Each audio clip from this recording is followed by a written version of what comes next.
Hi hello ಎಲ್ರಿಗೂ ಕೂಡ ನಮಸ್ಕಾರ. ಎಲ್ಲರೂ ಹೇಗಿದ್ದೀರಾ? ಐ ಹೋಪ್ ಎಲ್ಲರೂ ಕೂಡ ಸೂಪರ್ ಆಗಿದ್ದೀರಾ ಅಂತ ಅಂದ್ಕೊಂತೀನಿ. ನಾನು ಕೂಡ ಸೂಪರ್ ಆಗಿದ್ದೀನಿ. ಮತ್ತೊಮ್ಮೆ ಮಲೆನಾಡು ಲೋಕಲ್ ಲಾಗ್ ಚಾನಲ್ಗೆ ನಿಮಗೆಲ್ಲರಿಗೂ ಸ್ವಾಗತ ಮಾಡ್ತಾ ಇವತ್ತಿನ ವಿಡಿಯೋ ಸ್ಟಾರ್ಟ್ ಮಾಡುವ. ವಿಡಿಯೋ ಸ್ಟಾರ್ಟ್ ಮಾಡೋದಕ್ಕಿಂತ ಮುಂಚೆ ನನ್ನ ಚಾನಲ್ನ ಯಾರಾದರೂ ಸಬ್ಸ್ಕ್ರೈಬ್ ಮಾಡದೆ ವಿಡಿಯೋನ ನೋಡ್ತಾ ಇದ್ದರೆ ಪ್ಲೀಸ್ ಸಬ್ಸ್ಕ್ರೈಬ್ ಮಾಡ್ಕೊಂಡು ನೋಡಿ. ಹಾಗೆ ಪಕ್ಕದಲ್ಲಿ ಕಾಣಿರುವಂತಹ ಬೆಲ್ ಐಕಾನ್ ಒತ್ತಿ ನಾನು ಹಾಕುವಂಥ ವೀಡಿಯೋಸ್ನ ನೋಟಿಫಿಕೇಶನ್ ಮೂಲಕ ನಿಮಗೆ ಯಾವಾಗ ಬೇಕೋ ಆವಾಗ ವೀಡಿಯೋಸ್ನ ನೋಡ್ಕೊಳ್ಬಹುದು. ಆಲ್ರೆಡಿ ಗುಲಾಬಿ ಗಿಡ ಎಲ್ಲ ಚಿಗುರು ಬಿಡ್ತಾ ಇದೆ. ಎಲ್ಲ ಹೂವಿನ ಗಿಡನೂ ಕೂಡ ಫುಲ್ ಆಗಿ ಚಿಗುರು ಬಿಟ್ಟಿದೆ. ಯಾಕಂದ್ರೆ ಮಳೆಗಾಲ ಆಲ್ರೆಡಿ ಸ್ಟಾರ್ಟ್ ಆಗಿರೋದ್ರಿಂದ ಎಲ್ಲ ಹೂವಿನ ಗಿಡನೂ ಕೂಡ ಫುಲ್ ಆಗಿ ಚಿಗುರುತ್ತಾ ಇದ್ದಾವೆ. ನೋಡ್ಬೋದು ಕನಕಾಂಬರ ಹೂವೆಲ್ಲ ಎಷ್ಟು ಚೆನ್ನಾಗಿ ಚಿಗುರು ಬಿಟ್ಟಿದೆ ಅಂತ ಹೇಳ್ಬಿಟ್ಟು. ಇವಾಗ ತೋಟಕ್ಕೆ ಹೋಗ್ಬಿಟ್ಟು ಹೇಳಿದ್ನಲ್ಲ ನಾನು ನಿಮಗೆ ಹಿಂದಿನ ವಿಡಿಯೋದಲ್ಲಿ ಕಾಳುಮೆಣಸಿನ ಬಳ್ಳಿ ಮತ್ತೆ ಎಲ್ಲ ಹೇಗೆ ನೆಡ್ತಾರೆ ಅಂತ ಹೇಳ್ಬಿಟ್ಟು ತಿಳಿಸ್ಕೊಡ್ತೀನಿ ಅಂತ ಹೇಳಿ ಅದನ್ನ ಇವಾಗ ನೆಡ್ಲಿಕ್ಕೆ ಹೋಗ್ತಾ ಇದ್ದೀನಿ. ಅದನ್ನ ಹೇಗೆ ನೆಡೋದು ಅಂತ ಹೇಳ್ಕೊಂಡು ನೋಡ್ಕೊಂಡು ಬರೋಣ. ನಿನ್ನೆ ಕಟ್ ಮಾಡಿ ಇಟ್ಟಿರುವಂತ ಕಾಳುಮೆಣಸಿನ ಬಳ್ಳಿ ಎಲ್ಲ ಇಲ್ಲೇ ಇಟ್ಟು ಹಾಗೆ ಹೋಗಿದ್ವಾಗಿತ್ತು. ತೋಟದೆಲ್ಲ ಕಾಲ್ಗೆನೆಲ್ಲ ಫುಲ್ ಆಗಿ ಫಿನಿಶ್ ಆಗಿದೆ. ಅಂದ್ರೆ ಕಾಲ್ಗೆನೆಲ್ಲ ಕರೆಕ್ಟಾಗಿ ಮುಚ್ಚಾಗಿದೆ. ನೋಡ್ಬೋದು ಎಷ್ಟು ನೀಟಾಗಿ ಕಾಣಿಸ್ತಾ ಇದೆ ಅಂತ ಹೇಳ್ಬಿಟ್ಟು. ಈಗ ಮಳೆ ಬಿದ್ದಿದ ತಕ್ಷಣ ಅಲ್ಲೇ ಅದು ಕರೆಕ್ಟಾಗಿ ಕೂತ್ಕೊಳ್ಳುತ್ತೆ. ಯಾವುದೇ ರೀತಿಯ ಜಾರು ಹೋಗೋದಿಲ್ಲ ಮತ್ತೇನಿಲ್ಲ. ಮಳೆಗಾಲ ಮುಗಿಯೋದಕ್ಕೆ ಅಲ್ಲೇ ಕೊಳೆತು ಹೋಗ್ಬಿಟ್ಟು ಕರೆಕ್ಟಾಗಿ ಕಾಲಿಗೆನೂ ಕೂಡ ಮಣ್ಣಿಂದ ಏನೂ ಕೊಚ್ಕೊಂಡು ಹೋಗೋದಿಲ್ಲ, ಕರೆಕ್ಟಾಗಿರುತ್ತೆ.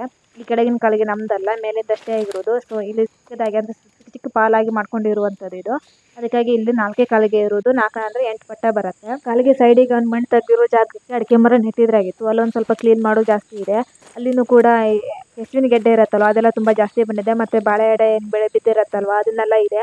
ಅದನ್ನೆಲ್ಲ ಕ್ಲೀನ್ ಮಾಡಿಬಿಡುವ ಅಂತ ಹೇಳ್ಬಿಟ್ಟು. ದೊಡ್ಡದಾಗಿ ನೀರು ಬಂದರೆ ಎಲ್ಲ ಕೊಚ್ಕೊಂಡು ಹೋಗುತ್ತಲ್ಲ ಮತ್ತು ಕಾಲಿಗೆ ಫುಲ್ ಆಗುತ್ತೆ ಅಂತ ಹೇಳ್ಬಿಟ್ಟು ಅಷ್ಟು ಕ್ಲೀನ್ ಮಾಡಿದ್ವಿ. ಹೀಗೆ ತೋಟಕ್ಕೆ ಮಣ್ಣು ಕೆಲಸ ಮಾಡಿದಾಗ ಮಣ್ಣು ತೆಗೆದಾಗ ಅಷ್ಟು ಜಾಗ ಇರುತ್ತಲ್ವ ಅಲ್ಲಿ ಅಡಿಕೆ ಕೃಷಿ ಇರೋದು ಇಷ್ಟು ದೊಡ್ಡ ಆಗಿದೆ. ಇವಾಗಿನ ಕಾಲಿಗೆಯಲ್ಲಿ ನೋಡಿದ್ರೆ ಒಂದು ಹನಿ ಕೂಡ ನೀರಿಲ್ಲ, ನೆಕ್ಸ್ಟ್ ಫುಲ್ ನೀರು ಇರುತ್ತೆ. ಈ ಕಾಳುಮೆಣಸಿನ ಕುಡಿ ಎಲ್ಲ ನಿನ್ನೆ ಕಟ್ ಮಾಡಿ ಇಟ್ಟಿರುವಂಥದ್ದು. ಮಳೆ ಸ್ವಲ್ಪ ಬಿದ್ದಿರೋದ್ರಿಂದ ಅಷ್ಟು ಬಾಡೋಗಿಲ್ಲ. ಇಲ್ಲಾಂತಂದ್ರೆ ಬಿಸಿಲು ತಾಕಿದ್ರೆ ಫುಲ್ ಬಾಡೋಗುತ್ತೆ.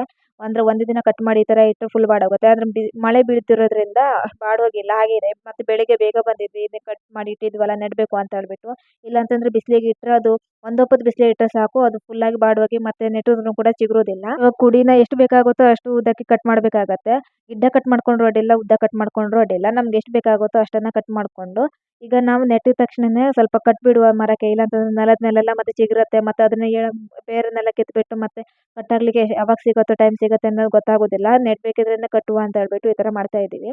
ಅಡಿಕೆ ಮರದ ಬುಡಕ್ಕೆ ಒಂದು ಸ್ವಲ್ಪ ದೂರದಲ್ಲಿ ಬುಡನ್ನ ಹಾಕಿಬಿಟ್ಟು ಈ ಥರ ಮಾಡಿ ನೆಟ್ಟಿದ್ರೆ ಆಯಿತು. ತುಂಬ ಈಸಿ ಆಗಿರುತ್ತೆ ಈ ಥರ ನೆಡಲಿಕ್ಕೆ. ಅಂದರೆ ಬುಡಕ್ಕೆ ನೆಡಬಾರ್ದು, ಒಂದು ಸ್ವಲ್ಪ ದೂರದಲ್ಲಿ ಅಡ್ಡವಾಗಿ ನೆಡಬೇಕಾಗತ್ತೆ.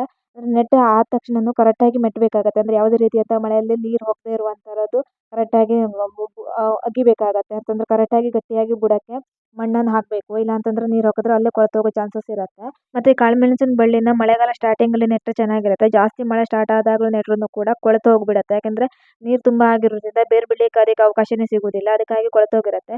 ಸ್ವಲ್ಪ ಮಳೆ ಸ್ಟಾರ್ಟಿಂಗಲ್ಲೇ ನೆಟ್ಟರೆ ತುಂಬ ಚೆನ್ನಾಗಿ ಆಲ್ರೆಡಿ ಮಳೆ ಜಾಸ್ತಿ ಸ್ಟಾರ್ಟ್ ಆಗೋಗುತ್ತೆ ನೆಲಕ್ಕೆ ಬೇರು ಬಿಟ್ಟಾಗಿ ಆಲ್ರೆಡಿ ಚಿಗುರು ಬರೋಕ್ಕೆ ಸ್ಟಾರ್ಟ್ ಆಗಿರುತ್ತೆ. ಕಾಳುಮೆಣಸಿನ ಬಳ್ಳಿ ಆಲ್ಮೋಸ್ಟ್ ನಾವೆಲ್ಲ ಅಪ್ಪನವ್ರು ಹೇಳಿರೋದು, ನನಗಷ್ಟೆಲ್ಲ ಗೊತ್ತಿಲ್ಲ. ಕಾಲಿಗೆ ಸೈಡಿಂದ ನೆಟ್ಟರೆ ಚೆನ್ನಾಗಿರುತ್ತೆ. ಯಾಕಂದರೆ ನೀರು ನಿಲ್ಲೋದಿಲ್ಲ, ನೀರು ಆಲ್ರೆಡಿ ಕಾಲಿಗೆ ಕಡೆಯಿಂದ ಎಳ್ಕೊಂಡ್ಬಿಡತ್ತೆ ಅಂತ ಹೇಳ್ಬಿಟ್ಟು ಕಾಲಿಗೆ ಸೈಡಿಂದ ನೆಡಬೇಕು. ಮತ್ತು ತುಂಬ ಜನ ಇವಾಗ 2 ಬದಿಯಿಂದ ನೆಡ್ತಾರಂತೆ. ಆದರೆ ನಾವು ಒಂದೇ ಸೈಡಿಂದ ನೆಡ್ತೀವಿ. ಆದರೆ ನಮ್ಮ ಕಾಲಿಗೆ ಸೈಡಿಂದ ನೆಡಬೇಕು ಅಂದರೆ ಅಷ್ಟೆಲ್ಲ ಜಾಗ ಇಲ್ಲದಿರೋದ್ರಿಂದ ಒಂದು ಸೈಡಿಂದ ನೆಡ್ತಾ ಇದ್ದೀವಿ. ಇಲ್ಲಾಂದರೆ ಕಾಲಿಗೆ ಸೈಡಿಂದ ನೆಟ್ಟಿದ್ರೆ ನೀರು ಯಾವುದೇ ರೀತಿಯಾದಂಥ ನಿಂತ್ಕೊಳ್ಳೋದಿಲ್ಲ, ಕೊಳೆಯೋದಿಲ್ಲ ಅಂತ ಹೇಳ್ಬಿಟ್ಟು ಕಾಲಿಗೆ ಸೈಡಿಂದ ನೆಡಬೇಕು. ಕಾಳುಮೆಣಸಿನ ಬಳ್ಳಿ ಚೆನ್ನಾಗಾಗತ್ತೆ ಅಂತ ಹೇಳ್ಬಿಟ್ಟು. ಆದರೆ ನಮ್ದು ಈ ತೋಟಕ್ಕೆ ಕಾಲಿಗೆ ಸೈಡಿಂದ ನೆಡಬೇಕು ಅಂದರೆ ಅಷ್ಟೊಂದು ಜಾಗ ಇಲ್ಲ. ಅದಕ್ಕಾಗಿ ನಾವು ಯಾವ ಕಡೆ ಜಾಗ ಇರುತ್ತೋ ಆ ಕಡೆಗೆ ನೆಡ್ತಾ ಇದ್ದೀವಿ. ಆದರೆ ಆಲ್ಮೋಸ್ಟ್ ನೆಡೋದಂತಂದರೆ ಕಾಲಿಗೆ ಸೈಡಿಂದ ನೆಡಬೇಕು ಅಂತ ಹೇಳ್ಬಿಟ್ಟು ನಮ್ಮ ಅಪ್ಪ ಹೇಳಿರೋದು. ಆದರೆ ಈ ತೋಟಕ್ಕೆ ಜಾಗ ಇಲ್ಲದಿರೋದ್ರಿಂದ ನಾವು ಯಾವ ಕಡೆ ಚೆನ್ನಾಗಾಗತ್ತೆ ಅಂತ ಹೇಳ್ಬಿಟ್ಟು ನೆಡ್ತಾ ಇದ್ದೀವಿ. ಹೋದ ವರ್ಷ ನೆಟ್ಟಿರೋದು ಒಂದು ಸ್ವಲ್ಪ ಚಿಗುರು ಬಂದಿದೆ, ನೋಡ್ಬೋದು. ಒಂದೊಂದನ್ನು ತುಂಬ ಹೈಟ್ ಹೋಗಿದೆ, ಇನ್ನೊಂದನ್ನು ಬೆಳಿತಾನೇ ಇಲ್ಲ. ಕೆಲವೊಂದನ್ನು ಸತ್ತೋಗ್ಬಿಟ್ಟಿದ್ದಾವೆ. ಈ ಸಲ ಬರಗಾಲ ಜಾಸ್ತಿ ಇರೋದ್ರಿಂದ ಕೆಲವೊಂದು ಸತ್ತೋಗಿದೆ, ಕೆಲವೊಂದು ಒಂದೊಂದು 2 ಚಿಗುರಿದೆ ಅಷ್ಟೇ. ತೋಟಕ್ಕೆ ಬಂದರೆ ವೆರೈಟೀಸ್ ಆದಂತಹ ನಾವು ಜೀವಿಗಳನ್ನು ನೋಡ್ಬೋದು. ಇಲ್ಲಿ ನೋಡ್ಬೋದು, ಇದಕ್ಕೆ ಏನಂತಾರೆ ಅಂತೇಳಿ ಕಮೆಂಟ್ ಮಾಡಿ. ಹಾಗೆ ಇಲ್ಲೊಂದು ಕಾಣಿಸ್ತಾ ಇದೆಯಲ್ಲ, ಇದಕ್ಕೂ ಏನಂತಾರೆ ಅಂತೇಳಿ ಕಮೆಂಟ್ ಮಾಡಿ. ಹಾಗೆ ತುಂಬ ಥರದ ಹಾವುಗಳು, ಚಿಕ್ಕ ಚಿಕ್ಕ ಹಾವುಗಳು, ತುಂಬ ಚರಾಟಿಗಳು ಏನೆಲ್ಲ ಕಾಣಿಸ್ತಾ ಇರುತ್ತೆ. ಆದರೆ ಏನೋ ನಮಗೇನು ಅಪಾಯ ಮಾಡೋದಿಲ್ಲ, ನಾವು ಜಾಗ್ರತೆಯಿಂದ ಮಾಡಬೇಕು. ಅದಕ್ಕೂ ಕೂಡ ನಾವು ಏನು ಅಪಾಯ ಮಾಡಬಾರ್ದು. ಅದು ಅದ್ರ ಪಾಡಿಗಿರುತ್ತೆ, ನಾವು ನಮ್ಮ ಪಾಡಿಗಿದ್ರೆ ಆಯಿತು. ಈ ಥರಗಳ ಮಲೆನಾಡುಗಳು ತುಂಬ ಥರ ಜೀವಿಗಳು ಕಾಣಿಸುತ್ತೆ. ಇಲ್ಲಿ ನೋಡಿ, ಇದನ್ನು ಆಲ್ರೆಡಿ ಸತ್ತೋಗ್ಬಿಟ್ಟಿದ್ದಾವೆ. ಇದಕ್ಕೆ ಏನಂತಾರೆ ಅಂತ ಕಮೆಂಟ್ ಬಾಕ್ಸಲ್ಲಿ ಬಂದು ಕಮೆಂಟ್ ಮಾಡಿ. ಮಳೆಗಾಲ ಸ್ಟಾರ್ಟ್ ಆಗ್ತಿದ್ದಂತೆ ಬೆಟ್ಟ ಗುಡ್ಡಗಳಲ್ಲೆಲ್ಲ ಫುಲ್ ಗೆಡ್ಡೆ ರೂಪದಲ್ಲಿ ಬಂದ್ಕೊಂಡು ವಿವಿಧ ರೀತಿಯಂಥ ಹೂಗಳೆಲ್ಲ ಬಿಡುತ್ತೆ. ಇಲ್ಲಿ ನೋಡ್ಬೋದು, ಹೂ ವೈಟ್ ಕಲರಿಂದ ಹೂ ಬಿಟ್ಟಿದೆ ಇದೇ ಥರ. ಹಾಗೆ ಮರಗಳಿಗೂ ಕೂಡ ಕಾಡಲ್ಲೆಲ್ಲ ತುಂಬ ವೆರೈಟೀಸ್ ಆದಂಥ ಹೂಗಳನ್ನು ನಾವು ನೋಡ್ಬೋದು. ಹಾಗೆ ಮಳೆಗಾಲ ಸ್ಟಾರ್ಟಿಂಗಲ್ಲಿ ಗುಡ್ಡದ ಮೇಲೆಲ್ಲ ಫುಲ್ ಹೂ ಬಿಡೋಕ್ಕೆ ಸ್ಟಾರ್ಟ್ ಆಗುತ್ತೆ. ಫೈನಲಿ ಈ ತೋಟದೆಲ್ಲ ಕೆಲಸನೂ ಮಳೆಗಾಲದ ಮುಗೀತು. ನೋಡ್ಬೋದು, ಗುಡ್ಡದ ಮೇಲೆ ಬಂದ್ಕೊಂಡು ವಿಡಿಯೋ ಮಾಡ್ತಾ ಇದ್ದೀನಿ. ತೋಟದ ಹೇಗೆ ಕಾಣಿಸ್ತಾ ಇದೆ ಅಂತ ಹೇಳ್ಬಿಟ್ಟು ಫುಲ್ ಸ್ಟ್ರೈಟಾಗಿ ಕಾಲಿಗೆ ಎಲ್ಲ ಎಳೆದು ಎಷ್ಟು ಕ್ಲೀನಾಗಿದೆ ಅಂತ ಹೇಳ್ಬಿಟ್ಟು. ಮಳೆ ಬಂದರೆ ಸಾಕು ನೀರನ್ನೆಲ್ಲ ಕರೆಕ್ಟಾಗಿ ಹರಿದ್ಬಿಟ್ಟು ಕರೆಕ್ಟಾಗಿ ಹೋಗುತ್ತೆ. ಎಲ್ಲೂ ಕೂಡ ನೀರು ಸ್ಟಾಕ್ ಆಗೋದಿಲ್ಲ. ಇದು ತುಂಬ ಹೈಟ್ ಹೋಗಿದೆ, ಮರಗಳನ್ನೆಲ್ಲ ನೋಡ್ಬೋದು ಎಷ್ಟು ಹೈಟ್ ಹೋಗಿದೆ ಅಂತ ಹೇಳಿದ್ರೆ. ಈಗ ಮಾಡಿದ ತಕ್ಷಣ ಕೆಲಸ ಎಲ್ಲ ಮುಗಿದ ತಕ್ಷಣ ತೋಟ ನೋಡ್ಲಿಕ್ಕೆ ತುಂಬ ಚಂದ ಕಾಣಿಸುತ್ತೆ. ಈ ತೋಟದ ಇನ್ನೂ ಏನೂ ಆಗಿಲ್ಲ, ಜಸ್ಟ್ ಕಾಲಿಗೆ ಅಷ್ಟೇ ಎಳೆದಿಟ್ಟಿದ್ದೀವಿ. ಈ ತೋಟದಷ್ಟು ಕೂಡ ಕೆಲಸ ಇದ್ಬಿಡ್ಬೇಕು. ಇದೇ ಮತ್ತೊಂದು ಬೇರೆ ತೋಟ, ಇದು ನೆಕ್ಸ್ಟ್ ಹಾಕಿರುವಂಥ ತೋಟ. ಇಲ್ಲೊಂದು ಚಿಕ್ಕ ಪಾಲು ಬಂದಿದೆ. ಸೊ ಇದು ಇಲ್ಲೊಂದು ಚಿಕ್ಕ ಪಾಲು, ಅಲ್ಲೊಂದು ಚಿಕ್ಕ ಪಾಲು. ದೇವ್ರಿ ಅಪ್ಪ, ಕಷ್ಟ ಆಗುತ್ತೆ ಈ ಥರ ಚಿಕ್ಕ ಚಿಕ್ಕ ಪಾಲ ತಗೊಂಡಿದ್ದಾರೆ ನಮ್ಮಪ್ಪ. ಏನು ಮಾಡ್ಲಿಕ್ಕೂ ಆಗೋದಿಲ್ಲ. ಈ ಥರ ಚಿಕ್ಕ ಚಿಕ್ಕ ಪಾಲಲ್ಲಿ ಈಗ ಕೆಲಸ ಮಾಡಬೇಕಾಗಿದೆ. ಈ ಕಾಲಿಗೆಲ್ಲ ನೋಡಿ ಇಷ್ಟೆಲ್ಲ ಮಣ್ಣು ಬಂದಿದೆ ಅಂತ ಹೇಳ್ಬಿಟ್ಟು. ಇದು ಒಂದು ಕಾಲಿಗೆ ನಮ್ಮಮ್ಮ ಬಂದು ಆಲ್ರೆಡಿ ಮುಚ್ಚಿತಾ ಇದ್ದಾರೆ. ಇವಾಗ ನಾವು ಕೂಡ ಸ್ಟಾರ್ಟ್ ಮಾಡುವ. ಫುಲ್ಲಾಗಿ ಕ್ಲೀನ್ ಮಾಡಬೇಕು ಅಂತ. ಈ ಕಾಲಿಗಂತೂ ತುಂಬ ಮಣ್ಣು ಬಂದುಬಿಟ್ಟಿದೆ, ಯಾಕಂದರೆ ಈ ಕಾಲಿಗೆ ವರ್ತೆ ಬರುತ್ತಲ್ವ, ಅದಕ್ಕಾಗಿ ತುಂಬಾ ಮಣ್ಣು ಬಿದ್ದಿರುತ್ತೆ ಮಳೆಗಾಲದಲ್ಲಿ. ಇಲ್ಲಿ ಇವಾಗ ಮಳೆ ಬಂದ ತಕ್ಷಣ ಈ ಕಾಲಿಗೆ ಫುಲ್ ನೀರು ಹರಿತಾನೆ ಇರುತ್ತೆ. ಸೊ ಹಾಗೆ ಇದಕ್ಕೆ ಎಷ್ಟು ಗೆಡ್ಡೆ ಇರುತ್ತಲ್ವ, ಅದನ್ನೆಲ್ಲ ತೆಗೆದು ಬಿಸಾಕು ಅಂತ ಹೇಳ್ಬಿಟ್ಟು. ಇಲ್ಲಾಂತಂದರೆ ಫುಲ್ಲಾಗಿ ತುಂಬ ಹರಡ್ಬಿಡತ್ತೆ. ಇಷ್ಟು ತೆಗೆದ್ರೂ ಕೂಡ ಮತ್ತೆ ಅದು ಬಂದು ಬರುತ್ತೆ. ಎಷ್ಟು ತೆಗೆದು ನಾವು ಹೊತ್ತಾಕ್ತೀವಿ ಆದ್ರೂ ಕೂಡ ಅಷ್ಟೇ ಬರುತ್ತೆ. ಇವಾಗ ತೆಗ್ದಿದ್ದೀವಲ್ಲ, ಮತ್ತೆ 2 ಮಂತ್ಸ್ ಬಿಟ್ಟು ತೋಟಕ್ಕೆ ಹೋದ್ರೂ ಕೂಡ ಮತ್ತೆ ಅಷ್ಟೇ ಬಂದಿರುತ್ತೆ. ಈ ತೋಟಕ್ಕೆ ಅಲ್ಲೊಂದು ಇಲ್ಲೊಂದು ಕಾಳುಮೆಣಸಿನ ಬಳ್ಳಿ ಬದುಕೊಂಡಿದೆ. ಇದು ಯಾಕೆ ಬದುಕುವುದಿಲ್ಲ ಅಂದರೆ ಈ ತೋಟಕ್ಕೆ ಮಳೆಗಾಲದಲ್ಲಿ ಫುಲ್ ನದಿಯಾಗಿ ಹರ್ಕೊಂಡು ಹೋಗಿರುತ್ತೆ. ಅವಾಗ ದೊಡ್ಡ ಮಳೆ ಬಂತು, ಒಂದು 15 ನಿಮಿಷ ದೊಡ್ಡ ಮಳೆ ಬಂತು ಅಂದರೆ ಸಾಕು, ತೋಟದ ಫುಲ್ ನದಿನೇ ಆಗಿಬಿಡುತ್ತೆ. ಬೆರ್ಕು ಹಾಕಿದ್ರು ವೇಸ್ಟು, ಏನು ಮಾಡಿದ್ರು ಮತ್ತೆ ಕಾಲಿಗೆ ಅಂತೂ ವರ್ಷಕ್ಕೆ ಎಷ್ಟು ಸಲ ಎಳಿಬೇಕು, ಎಷ್ಟು ಸಲ ಇದು ಮಾಡಬೇಕು ಅನ್ನೋದೇ ಗೊತ್ತಾಗೋದಿಲ್ಲ. ಆದರೂ ಕೂಡ ನಮ್ಮ ಪಾಡಿಗೆ ನಾವು ಕೆಲಸ ಮಾಡ್ತಾ ಇರೋದು. ನಮ್ಮ ಮಳೆ ಬಂದಾಗ ಫುಲ್ಲು ನದಿಯಾಗಿ ತೇಲ್ಕೊಂಡು ಹೋಗೋದು, ಮತ್ತೆ ಕ್ಲೀನ್ ಮಾಡೋದು. ಇದೇ ಥರ ಈ ತೋಟ ಕಾಳುಮೆಣಸಿನ ಬಳ್ಳಿ ಮಾಡ್ಲಿಕ್ಕೆ ಆಗ್ತಾನೇ ಇಲ್ಲ. ಯಾಕಂದರೆ ಒಂದು ಸತಿ ನದಿ ಥರ ತುಂಬ ಹೋಯಿತು ಅಂತಂದರೆ ಕಾಳುಮೆಣಸಿನ ಬಳ್ಳಿ ಎಲ್ಲ ಫುಲ್ಲು ಹೋಗಿಬಿಡತ್ತೆ. ಆದರೂ ಕೂಡ ನಾವು ನೆಡ್ತಾ ಇದ್ದೀವಿ. ಏನಾದರೂ ಪ್ಲ್ಯಾನ್ ಮಾಡೋದಕ್ಕೂ ಕೂಡ ಒಂದು ವರ್ಷಕ್ಕೆ 2 ಸತಿನಾದರೂ ಈ ತೋಟ ಫುಲ್ ತೊಳ್ಕೊಂಡು ಹೋಗಿಬಿಡತ್ತೆ. ಅಷ್ಟೊಂದು ನೀರು ಬರ್ತಾ ಇದೆ. ಅದು ನೀರು ಬರೋದಕ್ಕೂ ಮಳೆ ದೊಡ್ಡದಾಗಿ ಅಂತಲ್ಲ, ಗೌರ್ಮೆಂಟ್ ಕೆಲಸದಿಂದ ರೋಡನ್ನೆಲ್ಲ ಫುಲ್ಲಾಗಿ ಒಂದೇ ಕಡೆಯಿಂದ ನೀರು ಬಿಟ್ಬಿಟ್ಟು ಆ ಥರ ಮಾಡಿಬಿಟ್ಟು ಈ ತೋಟಕ್ಕೆ ಈ ಥರ ನೀರು ಏರ್ತಾ ಇದೆ. ಸೊ ಅದಕ್ಕೆ ಪರಿಹಾರ ಪರಿಹಾರ ಹುಡುಕ್ಲಿಕ್ಕೆ ಏನು ಮಾಡ್ರೂ ಕೂಡ ಅದು ಹೋಗ್ತಾನೆ ಇದೆ.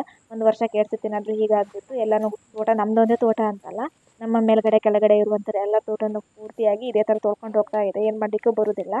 ನೀರು ಬಂದ ಮೇಲೆ ಅದನ್ನು ತಡೆಗಟ್ಟಲಿಕ್ಕೆ ಆಗೋದಿಲ್ಲ, ಅದನ್ನು ಬಿಡಬೇಕಾಗತ್ತೆ.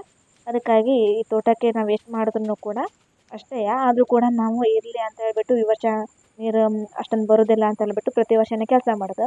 ಮತ್ತು ಯಾವಾಗಾದರೂ ಒಂದಿನ ದೊಡ್ಡ ಮಳೆ ಬಂದುಬಿಟ್ಟು ನದಿ ಥರ ತೇಲ್ಕೊಂಡು ಹೋಗೋದು. ಹಿಂದಿನ ವಿಡಿಯೋದಲ್ಲಿ ಹೇಳಿದೆ ನಿಮಗೆ, ಕಾಲಿಗೆನ ಎಳೆಯೋದ್ರಿಂದ ಏನೆಲ್ಲ ಲಾಭ ಆಗುತ್ತೆ, ಅಡಿಕೆ ಉದುರೋದನ್ನು ಕಡಿಮೆ ಆಗುತ್ತೆ ಅಂತ ಹೇಳ್ತೀನಿ ಅಂತ ಹೇಳಿದ್ದಾಗಿತ್ತು. ಇದು ಆ್ಯಕ್ಚುಲಿ ಯಾರು ಕೇಳಿದ್ದಲ್ಲ, ಇದು ನಮ್ಮ ತೋಟಕ್ಕೆ ಆದಂಥ ಅನುಭವ ನಮಗೆ. ಯಾಕಂದರೆ 2 ವರ್ಷದ ಹಿಂದೆ ಒಂದು ತುಂಬ ದೊಡ್ಡ ಮಳೆ ಬಂದುಬಿಟ್ಟು ತೋಟ ಫುಲ್ ತೊಳ್ಕೊಂಡು ಹೋಗಿರೋದು. ಅಂದರೆ ಫುಲ್ ತೊಳ್ಕೊಂಡು ಹೋಗಿ ಕಾಲಿಗೆ ಏನಿದೆ ನೋಡಿ ಅದನ್ನೆಲ್ಲ ಫುಲ್ ಮಣ್ಣು ತುಂಬ್ಕೊಂಡು ಹೋಗಿರೋದು. ಒಂದು ದಿನ ಬಿಟ್ಟು ನೋಡಿದ್ರೆ ತೋಟದಲ್ಲಿ ಫುಲ್ ಅಡಿಕೆ ಉದುರ್ತಾ ಇತ್ತು. ಯಾಕೆ ಉದುರ್ತಾ ಇದೆ ಅಂತ ನಮ್ಗೆ ಗೊತ್ತಾಯಿತು. ಅಂತಂದರೆ ಕಾಲಿಗೆ ಫುಲ್ ಹೋಗಿದೆ, ಮತ್ತು ನೀರು ಎಲ್ಲೂ ಕೂಡ ಹರಿದು ಹೋಗ್ತಾ ಇರಲಿಲ್ಲ. ಅಂತಂದರೆ ಅಲ್ಲೇ ಕೂಡ ಸ್ಟಾಕ್ ಆಗಿತ್ತು. ಫುಲ್ ತೋಟನೇ ಫುಲ್ ಮಣ್ಣಿಂದ, ಅಂದರೆ ಏನೂ ಇರಲಿಲ್ಲ, ಫುಲ್ಲು ಕೊಚ್ಕೊಂಡೇ ಹೋಗಿರೋದು. ಆವಾಗ ಕರೆಕ್ಟಾಗಿ ಕಾಲಿಗೆನೆಲ್ಲ ಮಣ್ಣನ್ನೆಲ್ಲ ತೆಗೆದ್ಬಿಟ್ಟು ಕರೆಕ್ಟಾಗಿ ಎಳೆದಾದ ತಕ್ಷಣ ಒಂದು 2 ದಿನ ಆದಮೇಲೆ ಕಂಟ್ರೋಲಿಗೆ ಬಂತು. ಅದು ಅಡಿಕೆ ಜಾಸ್ತಿ ಉದುರೋದ್ರಿಂದ ಕೊಳೆನೇ ಬರುತ್ತೆ, ರೋಗನೇ ಬರುತ್ತೆ ಅನ್ನೋದೆಲ್ಲ ಸುಳ್ಳು. ಅಂದರೆ ಅಡಿಕೆ ಕೆಲವೊಂದು ಸತಿ ನೀರಿಂದ ಜಾಸ್ತಿ ಆಗಿದ್ರೂ ಕೂಡ ಅಡಿಕೆ ಉದುರೋಕ್ಕೆ ಚಾನ್ಸಸ್ ಜಾಸ್ತಿ ಇರುತ್ತೆ. ತುಂಬ ಕಂಟಿನ್ಯೂಯಸ್ ಆಗಿ ಮಳೆ ಬಿಡ್ತಾ ಇದ್ರೂ ಕೂಡ ಅಡಿಕೆ ಉದುರ್ತಾ ಇರುತ್ತೆ. ನೀವು ತುಂಬ ಜನಕ್ಕೆ ಗೊತ್ತಿರ್ಬೋದು ಇದೆಲ್ಲ. ಅದು ನಮ್ಮ ತೋಟಕ್ಕೂ ಕೂಡ ಕಂಟಿನ್ಯೂಸ್ ಆಗಿ ಮಳೆ ಬೀಳ್ತಾ ಇದ್ದರೆ ಈ ಕಾಲಿಗೆಯಿಂದ ಎನಿ ಟೈಮ್ನು ಕೂಡ ನೀರು ಹರಿತಾನೆ ಇದ್ಬಿಟ್ರೆ, ಅಂದರೆ ಫುಲ್ ಹರಿತಾನೆ ಇದ್ಬಿಟ್ರೆ ಅದು ಅಡಿಕೆ ಮರಕ್ಕೆಲ್ಲ ಬೇರುಗಳಿಗೆಲ್ಲ ನೀರು ತುಂಬ ಜಾಸ್ತಿ ಆಗಿಬಿಡೋದ್ರಿಂದ ಅಡಿಕೆ ಉದುರುತ್ತೆ. ಹಾಗಂತೇಳಿ ಕಾಲಿಗೆ ಎಳೆದ್ರೆ ಕಂಟ್ರೋಲಿಗೆ ಬರುತ್ತೆ, ಅಡಿಕೆನೇ ಉದುರೋದಿಲ್ಲ ಅಂತಲ್ಲ, ಮದ್ದು ಹೊಡಿಲೇಬೇಕು. ಆ ಮದ್ದು ಹೊಡಿಯೋದ್ರಿಂದನೂ ಕೂಡ ಅಡಿಕೆ ಕಂಟ್ರೋಲಿಗೆ ಬರುತ್ತೆ. ಜಸ್ಟ್ ಕಾಲಿಗೆ ಎಳೆದ್ರೆ ಮಾತ್ರ ಅಡಿಕೆ ಉದುರೋದೇ ಇಲ್ಲ ಅಂತ ಹೇಳ್ತಾ ಇಲ್ಲ. ಅದು ನೀರು ಕೊಳೆ ಎಲ್ಲ ಬರೋದು ತುಂಬ ಜಾಸ್ತಿ ಆಗುತ್ತೆ. ಈ ಥರ ಕಾಲಿಗೆಯಿಂದ ನೀರು ಸ್ಟಾಕ್ ಆಗಿ ಅಲ್ಲಲ್ಲೇ ಕೂಡ ಕಾಲಿಗೆ ನೀರು ಅಲ್ಲೇ ಹಾಕೊಂಡು ಜಾಸ್ತಿ ಅಲ್ಲಲ್ಲೇ ಹೋಗ್ತಾ ಇದ್ರೆ ನೀರು ಕೊಳೆ ಎಲ್ಲ ಬರೋದು ಜಾಸ್ತಿ. ನೀರು ಕೊಳೆ ಎಲ್ಲ ಬಂದುಬಿಟ್ರೆ ಅಡಿಕೆ ಮರನೇ ಸತ್ತೋಗ್ಬಿಡುತ್ತೆ. ಅದಕ್ಕಾಗಿ ಈ ಥರ ಕಾಲಿಗೆ ಎಳೆದು ಕರೆಕ್ಟಾಗಿ ಮುಚ್ಚೋದ್ರಿಂದ ಅಡಿಕೆ ತೋಟ ಚೆನ್ನಾಗಿರುತ್ತೆ, ಮತ್ತು ಅಡಿಕೆನೂ ಕೂಡ ಚೆನ್ನಾಗಿ ಬೆಳೆಯುತ್ತೆ, ಮತ್ತು ಅಡಿಕೆ ತೋಟನೂ ಕೂಡ ತುಂಬ ವರ್ಷ ಬಾಳಿಕೆ ಬರುತ್ತೆ ಅಂತ ಹೇಳ್ಬಿಟ್ಟು ಈ ಥರ ಮಾಡಿದ್ರೆ ಚೆನ್ನಾಗಿರುತ್ತೆ. ಈಗ ತುಂಬ ಜನ ಎಲ್ಲ ಅಡಿಕೆ ತೋಟಕ್ಕೆಲ್ಲ ಕಾಲಿಗೆನೇ ಇಡ್ತಾ ಇಲ್ಲ, ಫುಲ್ಲಾಗಿ ಮುಚ್ಚುತ್ತಾ ಇದ್ದಾರೆ. ಡ್ರೈನೇಜ್ ಮಾಡಿದ್ರೆ ಓಕೆ, ಏನೂ ಇಲ್ಲ. ಸೊ ಕಾಲಿಗೆ ಎಲ್ಲ ಎಳೆಯೋದೇ ತುಂಬ ಕಷ್ಟ ಆಗುತ್ತೆ ಹಾಗೆ ಅಂತ ಹೇಳ್ಬಿಟ್ಟು ಕಾಲಿಗೆ, ಅಂದರೆ ತುಂಬ ನೀರು ಇರುವಂಥ ತೋಟಕ್ಕೂ ಕೂಡ ಕಾಲಿಗೆನ ಇಡ್ತಾನೆ ಇಲ್ಲ, ಫುಲ್ಲಾಗಿ ಮುಚ್ಚಿಬಿಟ್ಟೇ ಇರುತ್ತೆ. ಅದು ಒಳಗಿಂದ ಒಳಗೆ ನೀರು ಅಂತರ್ಜಲ ಆಗಿ ನೀರು ಇದ್ದೇ ಇರುತ್ತೆ. ಅದನ್ನೇ ಕಣ್ಣಿಗೆ ಕಾಣೋದಿಲ್ಲ, ಆದರೆ ಅಡಿಕೆ ಮರಕ್ಕೆ ಅದು ತುಂಬ ಪೆಟ್ಟು ಬೀಳುತ್ತೆ, ಅಡಿಕೆ ಉದುರುತ್ತೆ ಅಂತೇಳಿ ಹೇಳಿಬಿಟ್ಟು ಅಷ್ಟೇ ನೋಡ್ತೀವಿ. ಯಾಕೆಂದರೆ ಕಾಲಿಗೆ ಒಳಗೆ ನೀರು ಕಾಣೋದಿಲ್ಲ, ಆದರೆ ಒಳಗಿಂದ ನೀರು ಇದ್ದೇ ಇರುತ್ತೆ. ಈ ಥರ ಎಳೆದುಕೊಟ್ಬಿಟ್ರೆ ಸಡನ್ ಮಳೆ ಬಂದ್ರೂ ಕೂಡ ಫುಲ್ಲಾಗಿ ಕರೆಕ್ಟಾಗಿ ಎಳೆದು ದೊಡ್ಡ ಕಾಲಿಗೆ ಹೋಗ್ಬಿಟ್ಟು ಆರಾಮ್ಸೆಯಾಗಿ ನೀರು ಖಾಲಿಯಾಗಿರುತ್ತೆ. ಅಡಿಕೆ ಮರಕ್ಕೆ ಅಷ್ಟೊಂದಲ್ಲ, ಅದಕ್ಕೆ ಎಷ್ಟು ಬೇಕಾಗುತ್ತೋ ಅಷ್ಟು ನೀರು ಖಂಡಿತವಾಗ್ಲೂ ಅಡಿಕೆ ಮರ ಹಿಡ್ಕೊಂಡಿರುತ್ತೆ. ಅದು ಇಲ್ಲಿ ಜಾಸ್ತಿ ಆಗಿದ್ರೆ ಅದಕ್ಕೂ ಹಿಡ್ಕೊಳ್ಬೇಕು ಅಂದರೆ ಅದಾಗೋದಿಲ್ಲ. ಆವಾಗ ಆಟೋಮೆಟಿಕ್ಕಾಗಿ ಅಡಿಕೆನ ಉದ್ರಕ್ಕೆ ಸ್ಟಾರ್ಟ್ ಆಗಿರುತ್ತೆ. ಈ ನಮ್ಮ ತೋಟಕ್ಕೂ ಕೂಡ ಕಾಲಿಗೆ ಇನ್ನೂ ತುಂಬ ಆಳ ಇತ್ತು. ಅಷ್ಟೆಲ್ಲ ಆಳ ಬೇಡ ಅಂತೇಳಿ ಸ್ವಲ್ಪ ಮುಚ್ಚಿದ್ದೀವಿ. ಇಲ್ಲಾಂತಂದರೆ ಇಲ್ಲ ನನಗೆ ಸೊಂಟಕ್ಕೆ ಹೋಗಿ ಬರುವಷ್ಟು ಆಳ ಅಷ್ಟು ಆಳ ಇರೋದಾಗಿತ್ತು ಈಗ ತೋಟದ ಕಾಲ್ಗೆನ. ಇವಾಗ ನಾವೇ ಕೂಡ ಇಷ್ಟು ಆಳ ಬೇಡ ಆಗೋದಿಲ್ಲ ಕಾಲಿಗೆ ಎಳಿಯೋಕ್ಕೆಲ್ಲ ಆಗೋದಿಲ್ಲ ಅಂತೇಳಿ ಮುಚ್ಚಿದ್ದೀವಿ. ಮತ್ತೆ ಇನ್ನು ಸ್ವಲ್ಪ ವರ್ಷ ಹೋದ್ರೆ ನಮ್ಮ ಹತ್ರ ಇದನ್ನು ಎಳಿಯೋಕ್ಕಾಗೋದಿಲ್ಲ ಅಂತ ಫುಲ್ ಮುಚ್ಚಿಬಿಟ್ರು. ಆದರೆ ಅಡಿಕೆ ಮಾತ್ರ ಇರೋದಿಲ್ಲ ಅಂತ ಗ್ಯಾರಂಟಿ ಇದು. ಡ್ರೈನೇಜ್ ಎಲ್ಲ ಮಾಡಿಬಿಟ್ರೆ ಈಸಿ ಆಗುತ್ತೆ. ಡ್ರೈನೇಜ್ ಮಾಡ್ರೂ ಕೂಡ ತುಂಬ ತೋಟದಲ್ಲಿ ನಾನು ನೋಡಿದ್ದೀನಿ. ಇಷ್ಟು ಆಳಕ್ಕೆ ಒಂದು ಸ್ವಲ್ಪ ಆಳಕ್ಕೆ ಇಟ್ಟಿರ್ತಾರೆ ಕಾಲಿಗೆನ, ಅದ್ರ ಒಳಗಡೆ ಡ್ರೈನೇಜ್ ಮಾಡಿರ್ತಾರೆ. ಆದರೆ ಕೆಲವೊಂದು ತೋಟಕ್ಕೆ ನೋಡಿದ್ದೀನಿ ಕಾಲಿಗೆನೇ ಇರೋದಿಲ್ಲ. ನೀರು ನೋಡಿದ್ರೆ ಫುಲ್ ಬೇಸಿಗೆಗಾಲದಲ್ಲೂ ನೀರು ಬಿಡ್ತಾರೆ, ಮಳೆಗಾಲದಲ್ಲೂ ಫುಲ್ ನೀರು. ಅಂಥ ತೋಟದಕ್ಕೆಲ್ಲ ಕಾಲಿಗೆನೇ ಇರೋದಿಲ್ಲ. ಆದ್ರೂ ಕೂಡ ತಮ್ಮ ತೋಟಕ್ಕೆ ಅಡಿಕೆ ಉದುರತ್ತೆ, ಆದರೆ ಕಾಲಿಗೆ ಇಡಬೇಕು ಅನ್ನೋದು ಅವ್ರಿಗೆ ಗೊತ್ತಾಗಿರೋದಿಲ್ಲ. ಆದರೂ ಕೂಡ ಅವರು ಇಲ್ಲ ನಮ್ಮ ತೋಟಕ್ಕೇನೋ ಮದ್ದು ಹೊಡಿತಾರೆ, ಮದ್ದು ಹೊಡೆದ್ರೂ ಕೂಡ ಕಂಟ್ರೋಲಿಗೆ ಬರೋದಿಲ್ಲ. ಈ ಮದ್ದು ಆ ಮದ್ದು ಎಲ್ಲ ಮದ್ದನ್ನು ಹೊಡಿತಾರೆ. ಎಷ್ಟು ಮಾಡ್ರೂ ಕೂಡ ಅಡಿಕೆ ಉದುರೋದು ಮಾತ್ರ ನಿಲ್ಲೋದೇ ಇಲ್ಲ. ಅದು ಕಾಲಿಗೆನೂ ಕೂಡ ಈ ಥರ ಮುಚ್ಚೋದಾಗಿರಲಿ ಏನೇ ಆಗಿರಲಿ ಏನೋ ಮಾಡೋದಿಲ್ಲ. ಬೇಸಿಗೆಗಾಲ ಅಂದರೆ ಎಂಡ್ ಆಗ್ತಾ ಆಗ್ತಾ ಕಾಲಿಗೆ ಒಳಗಿರೋದು ಬೆರ್ಕೋ ಕಸನ ಎಷ್ಟು ಕೈಯಿಂದ ಎಳೆದು ಬಿಟ್ಟಿರ್ತಾರೆ. ಈ ಥರ ಕರೆಕ್ಟಾಗಿ ಗುದ್ದಲಿಯಿಂದ ಮಣ್ಣು ಇರೋದನ್ನು ಕರೆಕ್ಟಾಗಿ ತೆಗೆದಿರಲ್ಲ. ಆ ಥರ ತೆಗ್ದಿಲ್ಲ ಅಂತಂದರೆ ಹೆಂಗೆ ನೀರು ಹೋಗಬೇಕು ಅಲ್ವಾ?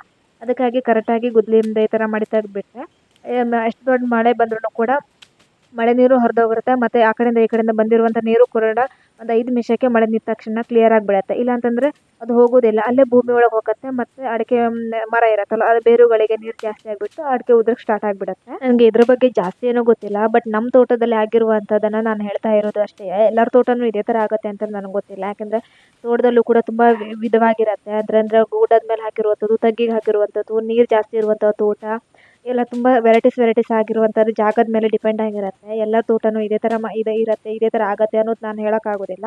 ಆದರೆ ನಮ್ಮ ತೋಟದ್ದು ಏನಾಗುತ್ತೆ ಅನ್ನೋದು ಮಾತ್ರ ನಾನು ಹೇಳಬಲ್ಲೆ ಅಷ್ಟೇ. ಅವಾಗಿಂದ ಒಂದು ಕಾಲಿಗಿಂದ ಮುಚ್ಚಿತಾ ಇದ್ದೀವಿ, ಆಗ್ತಾನೇ ಇಲ್ಲ. ನಾನು ಹೇಳಿದ್ನಲ್ಲ ಒಂದು ಕಾಲಿಗೆ ಮುಚ್ಚೋ ಕನಿಷ್ಠ ಅಂತಂದ್ರು 1 ಗಂಟೆ ಆದರೂ ಬೇಕೇ ಬೇಕು ಅಂತ ಹೇಳ್ಬಿಟ್ಟು ಇರುವಂಥ ಸೊಂಗೆ ಮತ್ತು ಹಾಳೆನಷ್ಟೇ ಅಲ್ಲ, ತೋಟದಲ್ಲಿ ಏನಾದರೂ ಬಾಳೆ ಎಡೆ ಇತ್ತು ಅಂತಂದ್ರೆ ಅದನ್ನು ಕೂಡ ಕಡಿದ್ಬಿಟ್ಟು ಕಾಲಿಗೆನ ಮುಚ್ಚಿದ್ರೂ ಕೂಡ ಕಾಲಿಗೆನ ಆರಾಮಾಗಿ ಮಣ್ಣೆಲ್ಲ ತೊಳ್ಕೊಂಡು ಹೋಗೋದಿಲ್ಲ, ಅದನ್ನು ಕೂಡ ಕರೆಕ್ಟಾಗಿ ಕುತ್ಕೊಳ್ಳುತ್ತೆ. ಇಲ್ಲಿ ನಮ್ಮ ತೋಟದಲ್ಲಿ ಬಾಳೆ ಗಿಡ ನಾವು ಯಾವುದೂ ಕೂಡ ನೆಟ್ಟಿಲ್ಲ. ಹಾಗೇನೆ ನೆಟ್ಟಿದ್ರೂ ಕೂಡ ಮಂಗ ತಿನ್ಕೊಂಡು ಇರೋದಿಲ್ಲ. ಮತ್ತು ಸುಮ್ಮನೆ ಕಾಡು ಥರ ಬೆಳೆಯುತ್ತೆ, ಅದನ್ನು ಮತ್ತೆ ಚಾಕರಿ ಮಾಡಬೇಕಾಗತ್ತೆ. ಬಾಳೆ ಗಿಡನೂ ಕೂಡ ಅವಾಗವಾಗ ಕಡಿತಾ ಇರಬೇಕು, ಇಲ್ಲಾಂತಂದ್ರೆ ಫುಲ್ಲಾಗಿ ತೋಟ ಫುಲ್ಲಾಗಿ ಹರಡ್ಬಿಡತ್ತೆ. ಅಡಿಕೆ ಮರ ಇರುತ್ತಲ್ಲ ಅದ್ರ ಬುಡಕ್ಕೆಲ್ಲ ಬಾಳೆ ಗಿಡ ಬಂದುಬಿಡುತ್ತೆ ಅಂತ ಹೇಳ್ಬಿಟ್ಟು ಈ ತೋಟಕ್ಕೆ ನಾವು ಇವಾಗ ಬಾಳೆ ಗಿಡನೇ ನೆಟ್ಟಿಲ್ಲ. ಅಲ್ಲೊಂದು ಇಲ್ಲೊಂದು ಒಂದು ಸ್ವಲ್ಪ ಸ್ವಲ್ಪ, ಯಾಕಂದರೆ ಏನಾದರೂ ನಮಗೆ ಊಟ ಮಾಡ್ಲಿಕ್ಕಾಗಿರಲಿ ಅಥವಾ ಏನಾದರೂ ಬೇಕಾಗುತ್ತಲ್ಲ, ಪೂಜೆ ಎಲ್ಲ ಇರಬೇಕಾದ್ರೆ ಬಾಳೆ ಬೇಕಾಗತ್ತೆ ಅಂತ ಹೇಳ್ಬಿಟ್ಟು ಒಂದೊಂದನ್ನು ಅಲ್ಲೆಲ್ಲ ನೆಟ್ಟಿಟ್ಟಿದ್ವಿ ಅಷ್ಟೇ.